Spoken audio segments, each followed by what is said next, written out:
অজানা বিয়ে পর্ব ২। রিমঝিম কালকে রাতে আয়াজের রুমে ছিল। খাওয়া দাওয়া করে আবার সে রুমে ঢুকেছে। কি আর করবে, তার সব কিছু লাগেজের ভিতরে রয়েছে। তাকে এখন আয়াজের রুমেই থাকতে হবে। দেয়ালে আয়াজের ছোটবেলার ছবি, সেখানে স্কুল কলেজের বিভিন্ন অ্যাক্টিভিটিসে ফার্স্ট সেকেন্ড হয়েছে সেগুলোর ছবি। রিমঝিম এক দৃষ্টিতে তাকিয়ে আছে। মানতে হবে, ছোটবেলায় আয়াজ কিউট ছিল, কিন্তু বড়বেলায় তো দেখল না। অবশ্য সে জীবনে ছেলেদের রূপের প্রশংসা করেনি, কিন্তু আয়াজের ছোটবেলার পিক দেখে তাকে এক পলক দেখার শখ জাগল। রিমঝিম তার শখকে পাত্তা দিল না। সে এখন প্রেম মায়া এসবে পড়তে চায় না। যেমন আছে সেরকমই থাকুক। তাছাড়া আয়াজের ক্যারেক্টারের তার সুবিধা লাগছে না। রিমঝিম দেয়াল থেকে সব ছবি খুলে আলমারির এক কোণায় রেখে দিল। রুমটা পরিপাটি করে রেখেছিল আয়েশা। আয়াজ এসে মনে তো হয় না রুমে ঢুকেছে। কি জানি কেমন ছেলে বাবা। এখন তার নামও আয়াজের সাথে বাধা পড়ে গেল। যেন প্রতি মুহূর্তে তাকে আয়াজকে স্মরণ করে কাটাতে হবে। আশ্চর্য, যাকে এখন পর্যন্ত দেখেনি সে পুরো অজানা। তার নামে তার বাড়িতে আছে। দীর্ঘশ্বাস ফেলে নিজের সব জামা কাপড় আলমারিতে গুছিয়ে রাখল। অভিমান করে মায়ের সাথে কথা বলেনি সে। ফোনটাও অফ করে রেখেছে।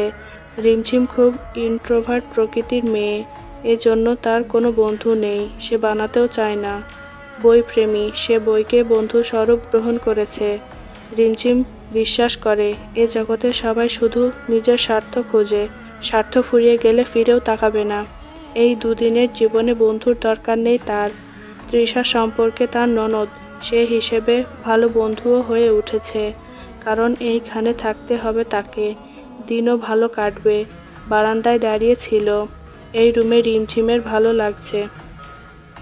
বারান্দা এত বড়, এখান থেকে প্রকৃতি খুব ভালো দেখা যায়। এইখানে এসে বই পড়তে পারবে। মামুনিকে বলে একটা দোলনা লাগিয়ে নেবে। আর কি চাই তার। হঠাৎ শুনতে পেল নিচ থেকে শোরগোলের আওয়াজ। কৌতূহলবশত রুম থেকে বেরিয়ে নিচে তাকিয়ে দেখল একটা ছেলে এসেছে, কাঁধে ব্যাগ। বুঝতে বাকি রইল না আর যে এটা আয়ান। এখন কি করবে সে, খুব লজ্জা লাগছে। বারবার লোকজন এড়িয়ে চলে সে। ভাবতে ভাবতেই নিচ থেকে তৃষা ডাক দিল। লজ্জা পেরিয়ে হাসি মুখে নিয়ে নিচে নামল। আয়ান শুনেছে সব তৃষার কাছে। গুটি গুটি চোখে রিমঝিমকে দেখছে সে। তার মতোই লম্বা মেয়ে, ফর্সা, ছোট গোলগাল চেহারা, লম্বা চুলগুলো খোলা, মাথায় ওড়না দিয়ে রেখেছে। তাকে দেখে লজ্জা পাচ্ছে মনে হলো আয়ানের কাছে। খানিক এগিয়ে গিয়ে বলল, আসসালামু আলাইকুম ভাবি। লজ্জা পাইয়েন না, আমি আপনার একমাত্র দেবর, মানে ভাইয়ের মতো। ভাই নেই তো কি হয়েছে, আমরা আছি না, মন খারাপ করিয়েন না ভাবি। ভাই একটু রেগে আছে। তৃষা বুঝতে পারছে বড় ভাইয়ার কথা শুনে রিমঝিম একটু অস্বস্তিতে পড়ে গেছে। গিয়ে আয়ানের কাঁধে একটা থাপ্পড় মেরে বলল, কি সব বলছিস, আমার ভাবি খুব স্ট্রং, চুপ করে গিয়ে ফ্রেশ হ যা। আয়ান মাথা চুলকিয়ে হাসল। তৃষা তাকে বারণ করেছিল রিমঝিমের সামনে যেন বড় ভাইয়ের কথা না বলে। মুখ ফসকে বেরিয়ে গেছে। আসলে প্রথমবার তো, রিমঝিম মাথা নুইয়ে রয়েছে। আয়ান পাশ কাটিয়ে উপরে চলে গেল। আয়েশা সিদ্দিকী এসে বললেন, রিম কিছু মনে করিস না, ওরা দুজনেই এমন, খালি বড় ছেলেটা ওই রকম একটু রাগী গম্ভীর। রিমঝিম বিড়বিড় করে বলল, খোদা কি কপাল মাইরি, একে আমার কপালেই রাখতে হলো। এখন ফিরে না আসলেই হয়। স্বামী সংসার আমার দ্বারা সম্ভব না। আজ লন্ডনের তাপমাত্রা 6 ডিগ্রি এর কাছাকাছি। এই সময় হালকা বাতাসও যেন হিমের মতো প্রবাহিত হচ্ছে। সূর্যের আলো মেঘের মাধ্যমে একদম ঢেকে গেছে। আকাশের মেঘ সূর্য আড়াল করে রেখেছে। লন্ডনে এসটি থ্রোমস হসপিটালে শুয়ে আছে আয়াজ শেহজাদ, হাতে কপালে ব্যান্ডেজ। আজ সকালে প্লেন থেকে নেমে আসার পথে অ্যাক্সিডেন্ট হয়েছে তার। জ্ঞান ফিরল একটু আগে। চোখ মুখ শুকিয়ে গেছে, মেজাজ চোটে আছে। পাশে তার ফ্রেন্ড কম ভাই বেশি, তীব্র অভি বসে আছে। ওরা জানে আয়াজের আম্মু অসুস্থ হওয়ায় তাকে আর্জেন্ট যেতে হয়েছে, কিন্তু কালকে আবার ফিরে এলো, এসে অ্যাক্সিডেন্ট। উৎসুক দৃষ্টিতে চেয়ে আছে আয়াজের দিকে। আয়াজ চুপ করে আছে। সেটা দেখে অভি রেগে বলল, কিছু বলবি তো? বাংলাদেশ থেকে ফিরে আসলি কেন? আমাদের জানালিও না, অ্যাক্সিডেন্ট করে শুয়ে আছিস। তারপর দীর্ঘশ্বাস ফেলে আয়াজ সব খুলে বলল ওদের। দুজন থ মেরে বসে আছে। কি থেকে কি হলো? তীব্র হাসতে হাসতে বলল, তোর বিয়ে তো অজানাই রয়ে গেল, বউটাও অজানা। অজানা বউকে দেখলি? কেমন সুন্দর আছে নাকি? ছেমরির কোনো সুন্দরী ছেড়ি বোন আছে? অভির কথায় রাগে দৃষ্টি নিক্ষেপ করে তাকালো আয়াজ। তীব্র অভিকে চুপ করালো। তারপর সিরিয়াস মুখে বলল, হিসেব অনুযায়ী 3 কবুল বলেছিস, একবারও দেখলি না। তোর মতে মেয়েটা ছোট, সবে এসএসসি দিয়েছে। আয়াজ গম্ভীর কণ্ঠে বলল, তৃষা থেকে শুনলাম। মেয়েটাকে একবার দেখবি না? এমনও তো হতে পারে মেয়েটাও পরিস্থিতির শিকার।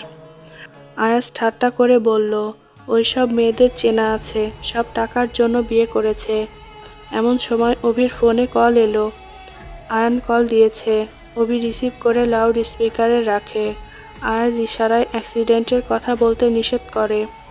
ওপাশ থেকে আয়ান বলল, ব্রো কি পৌঁছেছে ভাই? এসেছে তো। আয়ান হতাশ কণ্ঠে বলল, 2 দিনের জন্য ট্যুরে গেলাম, এর মধ্যে এসে চলেও গেল। তোমার ভাইকে বিয়ে দিয়ে দিছে, দেখে পালাইছে।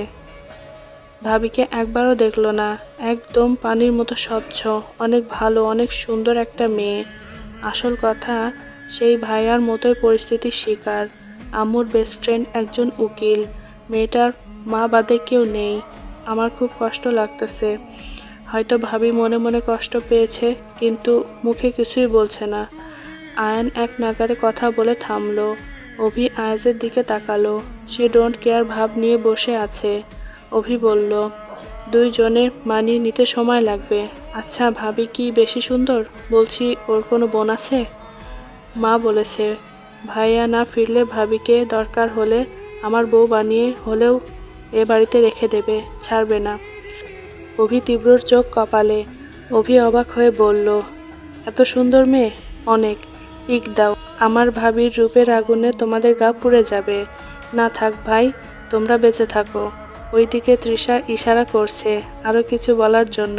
অভি বলল, আমার ওকে দেখার জন্য পরাণ ফেটে যাচ্ছে। তুমি তো ছোট, সামলাতে পারবে না, আমি বিয়ে করি।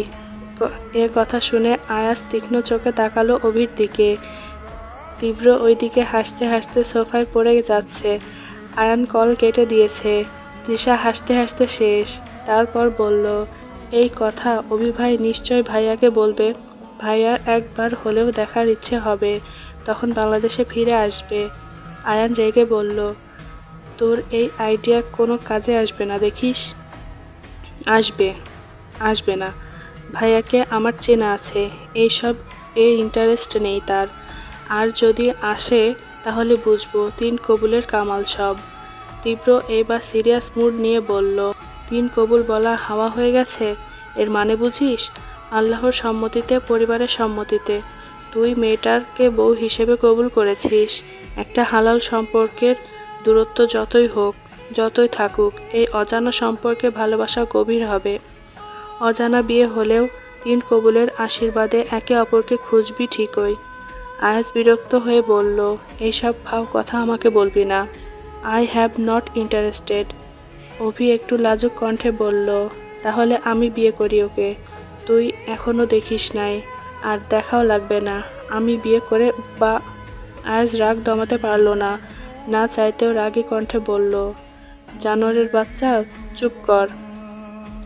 আমার দৃষ্টি পড়া এমন জিনিসে ছায়াও ফেলবি না।